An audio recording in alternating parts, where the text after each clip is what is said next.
오늘도 하나님께 나와 찬양배 예배로서 하나님께 영광 돌리는 우리 사랑하는 손님들 한 분 한 분 머리 위에 하나님의 한량없는 은혜와 축복이 가득하기를 주님의 이름으로 축원드립니다. 제가 질문을 하나 할게요. 오늘 기록한 이 로마서의 저자는 사도 바울이죠. 사도 바울의 직업은 무엇입니까? 사도 바울의 직업.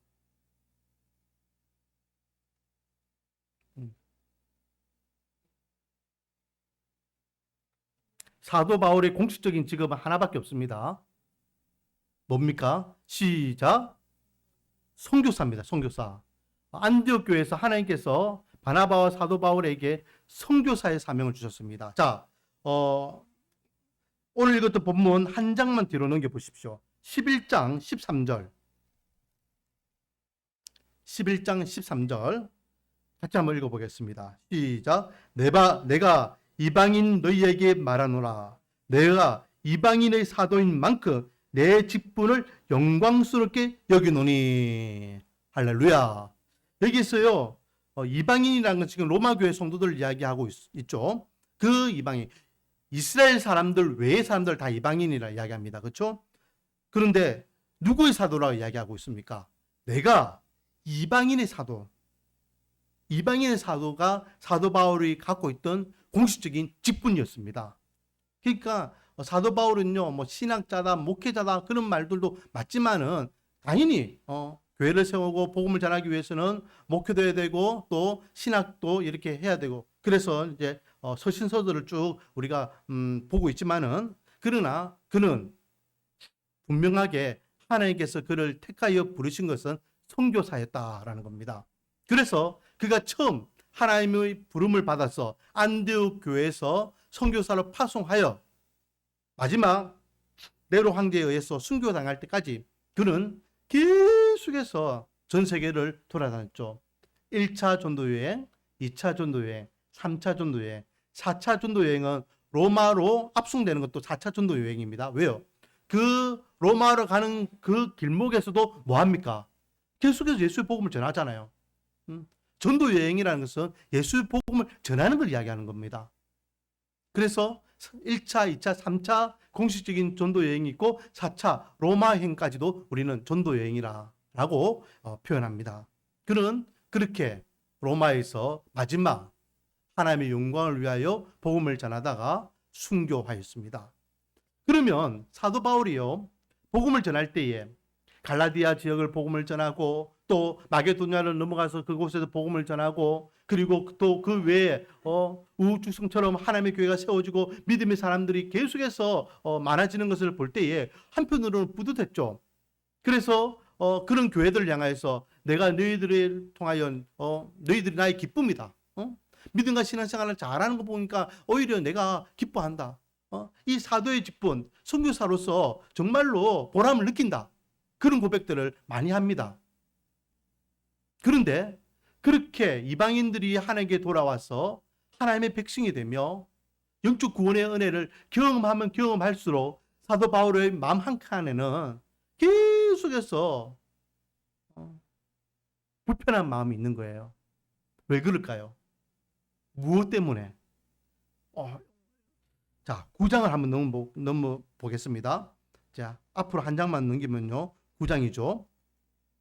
9장 1절에서 3절. 1절에서 3절 제가 한번 읽어볼게요. 내가 그리스도 안에서 참말을 하고 거짓말을 아니하노라. 이제 자기가 갖고 있는 진짜 속 깊숙이 있는 말을 내가 하고 싶다, 한다 이 말입니다. 그게 뭡니까? 나에게 큰 근심이 있는 것과 마음에 그치지 않는 고통이 있는 것을 내 양심이 성령 안에서 나와 더불어 증언한다. 뭡니까? 자기에게는요, 남들에게 말 못한 큰 근심이 있고 또 그치지 아니하는 고통이 있다라는 것입니다. 사도 바울의 가장 큰 근심과 고통은 뭘까요? 이것 때문에 늘 사도 바울은요, 걱정과 근심과 마음이 그치지 아니하는 고통스러운 나날을 보냅니다. 복음을 전하면 전할 때마다, 이방인들이 하나님께 돌아오는 모습을 보면 볼 때마다, 구원의 열매가 맺어지는 것을 느낄 때마다 그 성도들이 믿음으로 잘 자라는 것은 한편으로 하나님께 감사한 일이지만 한편으로는 그것이 고통이에요. 왜 그럴까요? 자, 3절을 같이 한번 읽어볼까요?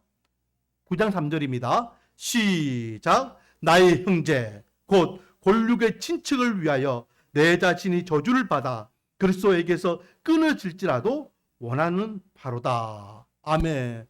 무엇이 가장 큰 근심이고 가장 큰 고통이라는 것입니까?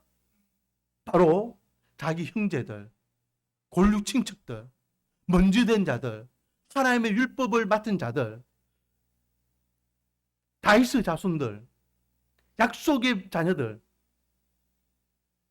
그들이 여전히 예수님을 만나지 못하며 예수님을 믿지 못하여 구원받지 못하는 상대로 저렇게 종교에 얽매여가지고 종교 행위는 열심이지만 참 구원의 은혜를 경험하지 못하며 교회를 핍박하고 예수를 핍박하고 복음을 거부하고 박해하고 있는 그 형제들, 그 이스라엘 백성들을 생각할 때마다 사도 바울은 늘 고통스럽고 근심이 된다라고 고백하고 있는 것입니다.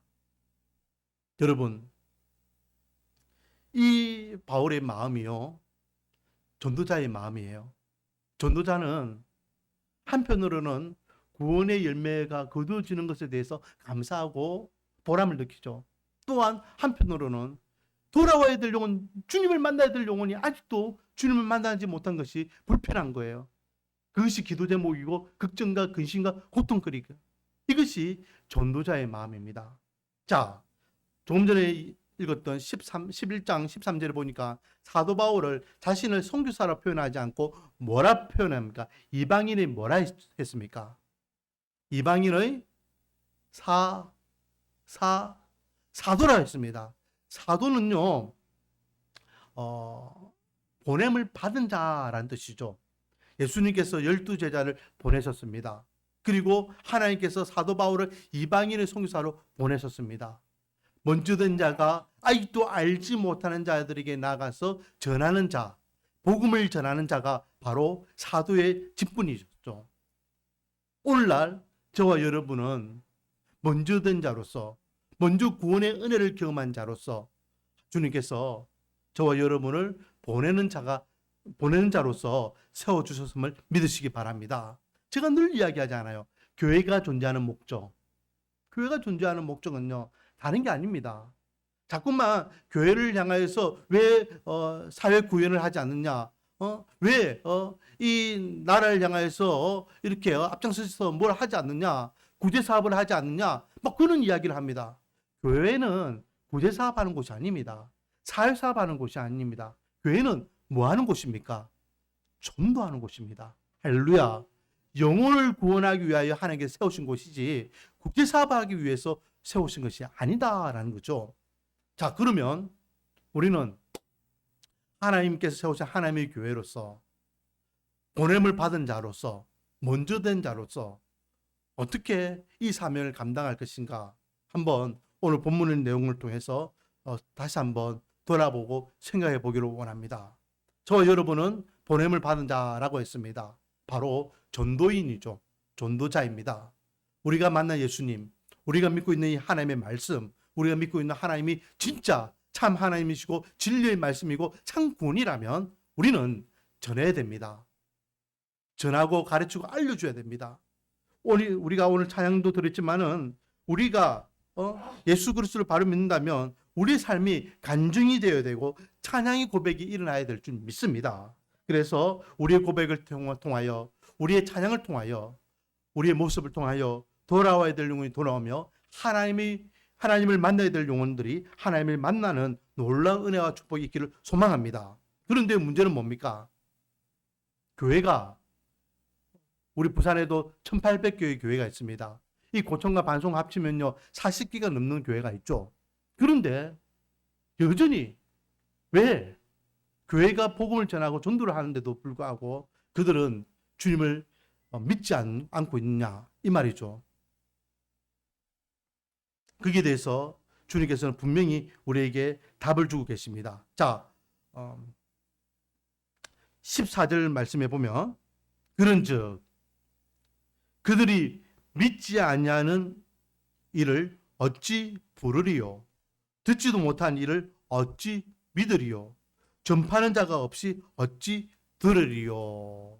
그들이는요, 아직도 예수님을 만나지 못한, 조금 전에 이야기했던 사도 바울의 입장에서는 여전히 주님 앞에 돌아오지 못하는 자기 동족들, 그들이 왜 구원의 은혜를 경험하지 못하느냐? 바로 믿지 못하기 때문인데, 왜 믿지 못하느냐? 듣지 못하기 때문이고, 왜 듣지 못했느냐? 누군가가 전하지 않았기 때문이다. 전해주면은 듣게 되고, 듣게 되면은 믿게 되고, 믿게 되면 하나님을 나의 구주, 나의 하나님이라고 온전히 믿고 신앙생활을 할 수 있을 건데, 그러지 못하였다라는 거죠. 결국은 세상 사람들이 예수님을 믿지 못하는 이유는 이 반송의 고천에 이 수많은 영혼들이 주님을 아직도 믿지 못하는 이유는 무엇 때문이다? 전하는 자가 없기 때문이다. 여러분, 오늘도 제가 오늘 찬양 운행 안 했기 때문에 모르겠는데 올 때 저 굴다리 밑에 그 요화정이 있었습니까? 저기에 안평역 앞에 보면은 요화정이 있는 거 아십니까? 이단들이요 전도를 얼만큼 대차게 하는지 모릅니다. 코로나 때에 대구에 그 신천지가 크게 한바탕 혼났잖아요. 그래가지고 신천지가 이제 본부까지도 뭐 이렇게 습격 당하고 이만희가 이렇게 좀 어려움을 당하고 막 그랬어요. 위축될 것 같잖아요. 근데 지금 코로나 끝나고 난 다음에 대구의 신천지가요 더 득세한답니다. 더 이단들은요 그 진리가 아니잖아요. 거짓이잖아요. 그런데도 더욱더 자기가 믿고 있는 것이 참 진리인 양 사람들에게 선동선전하면서 그들을 이렇게 현혹하고 있습니다. 그런데 우리는 내가 만난 예수님이 진짜 참 구주시고 내가 믿고 있는 하나님이 진짜 참 하나님이시고 내가 믿고 있는 이 말씀이 진짜 약속의 말씀이고 내가 확신하고 있는 이 믿음이 진짜 참 구원의 믿음인데 왜 우리는 여전히 전하고 있지 않느냐 말이죠. 우리가 전하지 않으면 그들은 들을 방법이 없습니다. 우리가 고백하지 않으면 그들은 하나님을 만날 수 있는 방법이 없단 말이에요. 그러므로 사랑하는 성도 여러분, 저와 여러분이 구원받은 것이 누군가가 전해줬기 때문에 그 전해준 소식을 들었기 때문에 그 들려준 말씀이 믿어졌기 때문에 구원받은 거 아니겠습니까? 그러므로 우리 말씀과 은혜교회는 이 사명을 감당하는 교회들일 줄 믿습니다.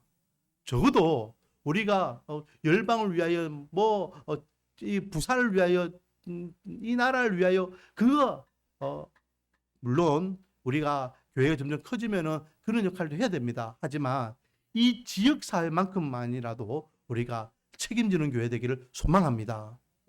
먼저는요 두 가지를 했으면 좋겠습니다. 첫 번째는 기도의 자리로 나가시기 바랍니다. 하나님, 이 고천을 우리 교회가 책임지게 하소서. 이 고천을 우리 교회가 책임지게 하소서. 먼저는 표대를 향하여 정확한 목표를 정하고 나가야 되지 않겠습니까? 때와 시마다 하나님의 교회가 온 성도들이 한 마음으로 이 고천의 영적 구원을 위하여 기도하기를 원합니다. 할렐루야. 두 번째는요, 땅밟기를 했으면 좋겠습니다. 땅밟기라는 것은 내 발바닥으로 밟는 땅을 너에게 주겠노라 약속하셨습니다. 갈렙이 뭐라 했습니까? 이 산지를 내게 주소서. 하나님께 약속하신 산지 아닙니까? 라고 선포했습니다. 마찬가지 우리가 이 지역을요 차 타고 왔다 갔다 하거나 아니면은 걸어서 왔다 갔다 할 때마다 땅을 밟을 때마다 선포하는 겁니다. 하나님, 이 땅을 우리에게 주소서. 이 땅의 영혼들을 우리에게 주소서라고 계속해서 걸을 다닐 때마다 눈에 보일 때마다 선포하는 땅밟기를 했으면 좋겠습니다. 그렇게 해서 이 지역을 영적으로 우리가 점령하고 그리고 하나님께서 열매를 허락해 주실 때마다 구원의 열매를 거두어드리는 하나님의 교회 되기를 주님의 이름으로 축원드립니다. 그런데 문제는 뭡니까? 하면은 잘 됩니까? 안 됩니까? 안 됩니다. 우리 교회가요, 저희 아버지 어머니도 우리 교회 처음 개척했을 때에 매일 저기 고청 안평에 가가지고 막 전도했거든요. 그러니까 옆에 있는 이단이 뭐라고 했냐면은 나는 이거 나오면 3만 원 받는데 당신은 도대체 얼마 받고 나와가지고 이렇게 하요 하면서 그런 이야기 듣고 했었어요. 우리 집사람도 일주일에 2번씩 계속해서 나가서 전하잖아요. 근데 솔직히 그렇게 전도해가지고 우리 교회 사람이요 없잖아요. 전도는 우리가 당연히 하는 거지만은 열매는 누가 맺게 하신다? 하나님께서 맺게 하십니다. 그런데 마귀는요 자꾸 이걸 공략합니다. 야, 너 되냐? 너 작은 교회 사람도 오냐? 요즘 전도해가지고 교회 안 와. 그렇게 자꾸만 우리를 전도 못하도록 우리의 마음가짐까지도 흐트러놓게 만듭니다. 그래서 요즘 사람들은 전도 자체를 안 하잖아요. 예전에 한번 생각해 보세요. 70년대, 80년대 전도 축제, 전도 주일 막 이런 게 하면요. 그래도 막 사람들이 몰려왔습니다. 근데 요즘은 전도 축제 해도 사람들이 안 와요. 그만큼 사람들도 안 오고 또 전도할 때에 이미 힘 빠진 교회들이 야, 전도한다고 사람들이 와? 요즘 시대가 어떤 시대인데 지금은 그런 시대가 아니야 라고 아예 포기하고 자질하더라는 거죠. 자, 오늘 본문도 마찬가지입니다. 오늘 본문도요. 이사야가 이렇게 이야기하죠. 16절 한번 같이 읽어보겠습니다. 시작. 그러나 그들이 다 복음을 순종하지 아니하였도다. 이사야가 이르되 주여 우리가 전한 것을 누가 믿었나이까 하였으니. 지금 이사야가 뭐라 이야기하면 주님 우리가 전한 것을 누가 도대체 믿었습니까? 이 말 무슨 말입니까? 이사야나 예레미야는요 이스라엘의 멸망을 선포했던 선지자잖아요. 왕한테 그리고 이스라엘 백성들에게 너희들 정신 차리라. 똑바로 살아야 된다. 믿는 생활 똑바로 해야 된다. 하나님께서 지금 화나셨다. 하나님께서 이 나라를 멸망하신다. 모든 거짓 선지자들이 왕이 듣고 싶어 하는 거, 백성들이 즐겨 듣고 싶어 하는 말만 거짓말을 하는 겁니다. 이렇게 편안한 데에 이렇게 우리나라가 태평성대를 누리고 있는데 무슨 나라가 멸망한단 말이야. 저 거짓말하는 저 이사야 예레미야 그래서 그들을 감옥에 넣고 구박하고 박했어요. 상대적으로 우상을 숭배하였고 하나님의 말씀을 정죄의 도구로 사용하고 종교를 예배드리는 종교 행위로 했던 이스라엘 백성들이 이 이사야나 예레미야의 말에 귀뚱도 안 듣는 겁니다. 그래서 이사야가 뭐라 합니까? 누가 우리가 전하는 이 하나님의 진짜 말씀을 듣느냐? 왜? 아무도 듣는 사람이 없으니까. 어린아이부터 시작하여 왕까지 전부 다 예레미야나 이사야의 이 말에 귀 기울이고 회개하고 잡아가고 그런 역사가 하나도. 오히려 박해하고 구박하고 바른 말하는 선지자들을 죽이고. 그래서 주여 우리가 전한 것을 누가 믿나이까? 라고 하소연하고 있는 겁니다. 주님께서 우리를 보내시니까 우리가 나가서 전하기는 전하지만 주님 듣는 사람이 없습니다. 누가 듣겠습니까? 자, 따라하겠습니다. 그래도 낙심하지 말자. 그래도 낙심하지 말자.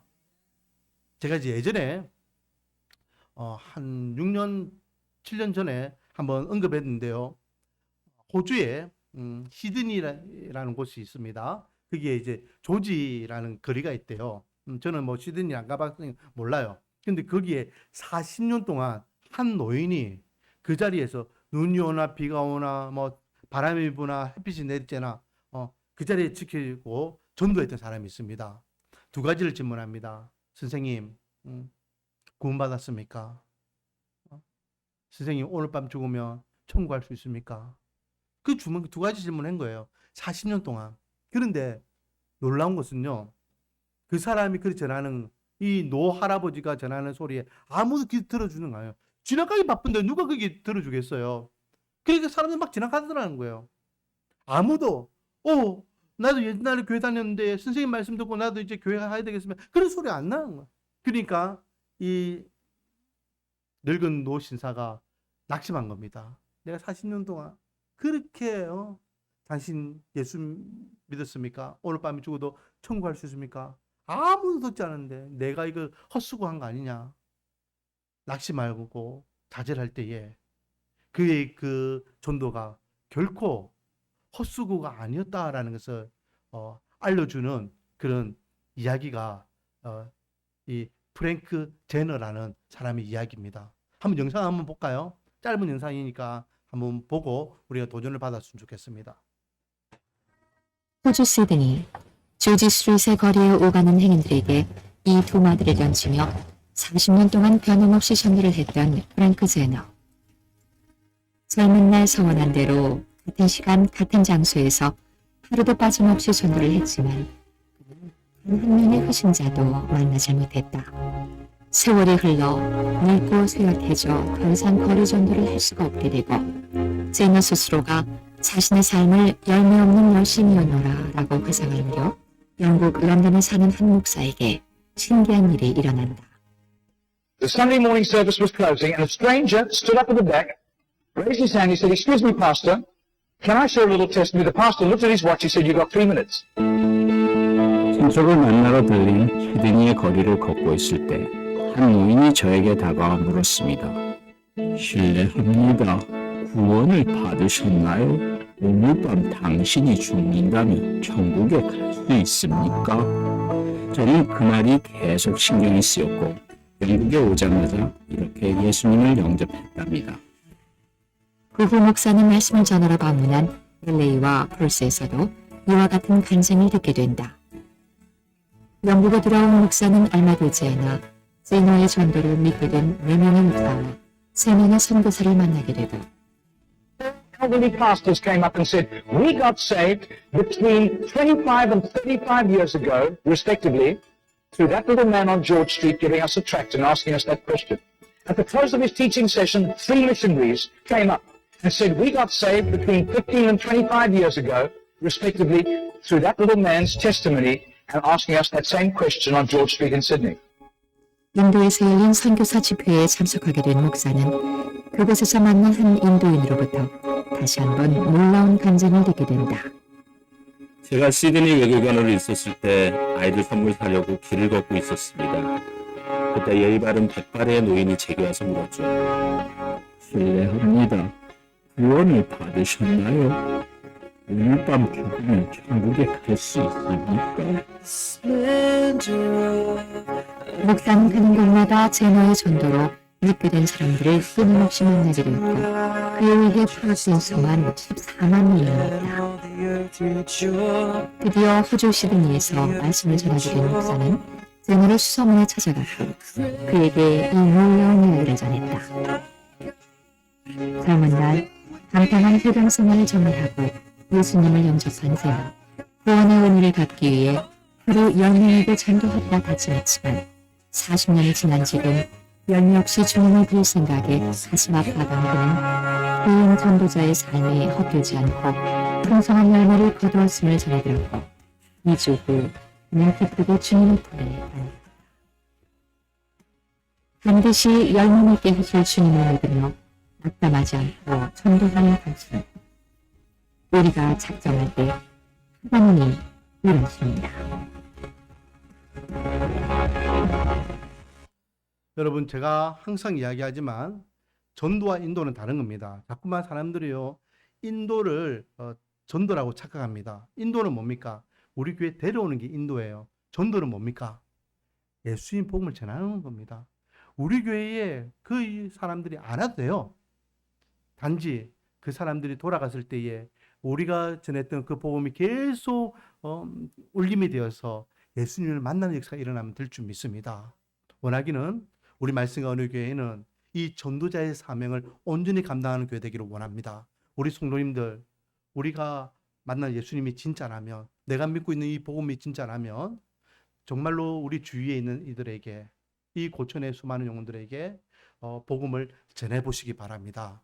그러면 하나님께서 구원의 열매를 허락해 주실 줄 믿습니다. 주님께서 이렇게 이사야에게 이사야가 주여 우리가 전하는 것이 누가 듣습니까? 라고 한탄해할 때에 대답하십니다. 오늘 본문 18절 말씀 같이 한번 읽어보겠습니다. 시작. 그러나 내가 말하노니 그들이 듣지 아니하였느냐? 그렇지 아니하니 그 소리가 온 땅에 퍼졌고 그 말씀이 땅끝까지 이르렀다 하였느니라. 아멘. 우리가 전한 이 복음이 아무것도 아닌 것 같이 생각되지만은 하나님의 복음은 계속해서 전해지고 있음을 믿으시기 바랍니다. 땅끝까지 전해지고 있는 겁니다. 지난 2000년 동안 그렇게 전해진 거예요. 사도 바울이 전했던 복음이 전 유럽에 퍼졌고 유럽에 들어갔던 복음이 남미와 아프리카를 거쳐 그리고 미국으로 건너가 그리고 수많은 영혼들이 하나님을 만나게 됐고 140년 전에는 그 복음이 우리나라까지 전해져서 저와 여러분이 지금 이렇게 하나님의 사람으로 구원받은 은혜를 경험하고 있음을 믿으시기 바랍니다. 하나님의 복음은 땅끝까지 전파되어야 됩니다. 그래서 사도행전 1장 8절 말씀이 뭡니까? 땅끝까지 이르러 내 증인이 되라 말씀하셨습니다. 그것이 사명입니다. 오늘 본문 맨 마지막 절에 보니까요. 주님께서 이렇게 우리에게 아버지 하나님의 마음을 가르쳐 주고 계십니다. 이스라엘에 대하여 이르되 순종하지 아니하고 그슬로 말하는 백성에게 내가 종일 내 손을 벌려놓으라 하였느니라. 하나님의 말씀을 듣지 아니하고 돌아오지 못하는 이스라엘 백성들이죠. 잃어버린 백성들입니다. 그들을 향하여서 하나님께서 뭐라 말씀하십니까? 내가 종일 내 손을 벌려놓으라. 이 말씀을 좀 더 이해하기 위해서는요. 우리가 누가복음 15장 말씀을 기억하면 됩니다. 누가복음 15장은 잃어버린 것에 대한 비유가 기록되어 있죠. 세 가지 비유가 있습니다. 드라크마 비유, 그리고 어린 양 비유, 그리고 마지막 보면은 잃어버린 둘째 아들에 대한 비유가 있죠. 둘째 아들이 어느 날 아버지에게 와서 당돌하게 이렇게 요구합니다. 아버지가 죽고 난 다음에 물려줘야 될 유산, 제 목 있잖아요. 그거 지금 주세요. 어이가 없는 그 아들의 이 당돌한 요구에 아버지는 아무 말 안 하고 그의 유산을 줍니다. 이 아들이 그 유산을 가지고 어떻게 합니까? 아버지의 영향력이 없는 먼 이국 땅에 가가지고 탕진해 버리잖아요. 그곳에서 모든 걸 탕진한 그 아들이 더 이상 입에 풀칠할 수 없는 상에 놓였을 때에 아버지께로 돌아가자. 우리 아버지 집에는 그 집에서 일하는 종들도 고기 먹지 않느냐. 내가 아버지에게 아들이 아니라 종으로 돌아가서 그래서 입에 풀칠이라도 했으면 좋겠다. 그렇게 아들이 결심하고 돌아갑니다. 그런데요. 그 돌아오는 아들을 마을 어귀에서 누가 맞이합니까? 아버지가 맞이합니다. 아버지가. 여기서 질문. 아버지는 오늘이 아들이 돌아온다는 날이었구나. 몇 시에 온다 했지? 그래서 마중 나갔을까요? 아닙니다. 아들이 집 나간 그 날부터 시작해서 이 아버지는 돌아올 때까지 아들을 기다렸다는 거죠. 이것이 아버지 하나님의 마음이라고 예수님께서 비유로 가르쳐 주고 계십니다. 아들이 돌아올 때에 양파 벌리고 그 아들을 맞이해 주시는 모습. 죽었던 아들이 살아 돌아왔다라고 하면서 손을 잡고 금가락지와 옷을 입히면서 그 아들을 정말로 환대하며 맞이해 주는 아버지의 모습. 그 모습이 하나님 아버지라고 말씀하셨습니다. 오늘 본문에 내 백성에게 내가 종일 내 팔을 벌렸다. 기다리신다는 거죠. 사랑하는 성도 여러분, 지금도 주님은 양팔을 벌리고 돌아와야 될 영혼을 기다리고 계심을 믿으시기 바랍니다. 우리가 전하면 그 전한 소식을 듣게 될 것이고 들은 자들은 그 들음을 통하여 믿게 될 것이고 믿게 된 자들은 아버지 하나님을 나의 구주 나의 하나님이라 고백하게 될 줄 믿습니다. 원하기는 우리 말씀과 은혜교회가 주님 앞에 서는 그날까지 전하는 자의 발걸음이 되어서 하나님 앞에 마음껏 영광 돌리며 하나님 앞에 잘한다는 인정받기를 원합니다. 한 절만 같이 읽고 마치도록 하겠습니다. 오늘 제가 설교 제목이 좋은 소식을 전하는 자라고 되어 있는데 15절 말씀입니다. 15절 같이 한 마음으로 읽고 말씀을 마칩니다. 15절 시작. 보낸심을 받지 아니하였으면 어찌 전파하리요. 기록된 바 아름답도다. 좋은 소식을 전하는 자들의 발이여 함과 같으니라. 아멘. 아름답도다. 좋은 소식을 전하는 자들의 발이여. 그 발이 저와 여러분의 발이 되기를 주님의 이름으로 축원드립니다. 기도하겠습니다.